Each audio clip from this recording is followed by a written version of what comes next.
Hi, this is David with the Discount Dragon again, and today I'm going to show you how to do slip casting.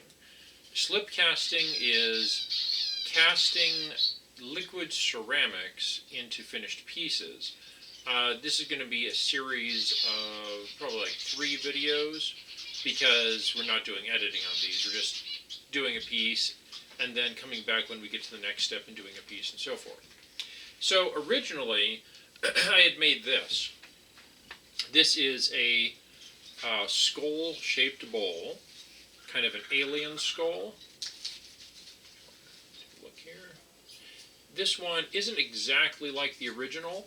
The original was made out of polymer clay, and I actually broke that a long time ago, so I don't have the original to show, but this is a slip cast reproduction of the polymer clay original that I made. So I took the original and I made this ceramic mold. This is actually a plaster mold, sorry. Now, since I didn't want to lose any of the significant details, one of the drawbacks is that you end up with a more complicated mold. And this is all something that's self-taught. Nobody showed me how to do this in terms of mold design, although my dad did deal with mold, so I kind of got some of the concepts from him too. There was this old lady that showed me slip casting, but, you know, largely I just kind of figured it out on my own. So this is kind of puzzle-like. Let me pivot this so you can see it a little better as I put it together. This is not the world's most professional mold, and it is also not in fantastic shape. This is many years old, and every so often I say, well, next thing I need to do is make a new mold because this thing's a piece of junk. But for now, this is the mold. And it goes together in weird ways. So let's put this piece in here. And get these. Over time, plaster molds do deteriorate. So this is not in as good a shape as it was originally, but it is still functional and it is usable.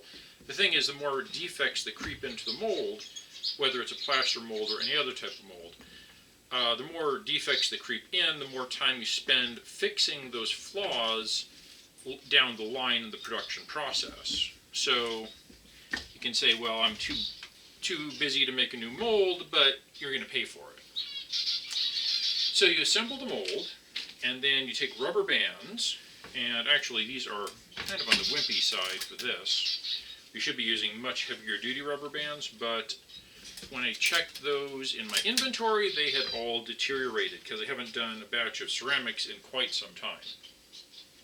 So I kind of cobbled these together. Now, I would recommend that you keep an eye on your dollar stores and other places where you can get mixed bags of random rubber bands, because it can be a lifesaver for a ton of different projects. And I have found on occasion that the dollar stores have just fantastic varieties of different rubber bands that you would never find anyplace else. This is not the perfect way to do this, and nothing I do is ever done the right way, it seems, but this does give you the general idea. So you take these rubber bands, you assemble the mold, you use the rubber bands to keep them in place, and then you end up with the assembled negative space that you need. And this is the skull mold.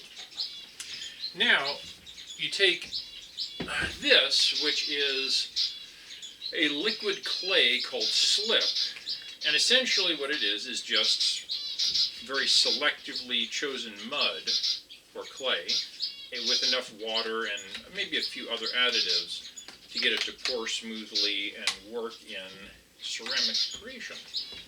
So we pour this in here, and we'll see if this leaks like crazy after all this time. And since I have not used this mold in a while, it is extremely dry, even drier than it normally would be for this process. So it is probably going to absorb more moisture and absorb it more quickly than it normally would. But that's not a problem. A lot of these processes are going to vary depending on a number of factors, including what your temperature is, what your outside humidity is, and so forth. And I'm just going to get a coin to level this out a little bit and slide it onto the bottom there. That's good. Okay. So this is step one, assembling your mold and filling it with liquid slip. So I'm going to take the camera and show it a little closer. And one of the reasons that I'm showing this is because polymer clay is all well and good, but inevitably you're going to want to reproduce some of your pieces in other mediums. And that's why I do pewter, and that's also why I do ceramics. Because a polymer clay item, you're not going to make a dishwasher safe bowl like this and be able to eat out of it easily. But out of ceramic, that's pretty standard. So this is the skull bowl, and we'll be back with the next step in the creation process in a little bit. Thanks for watching.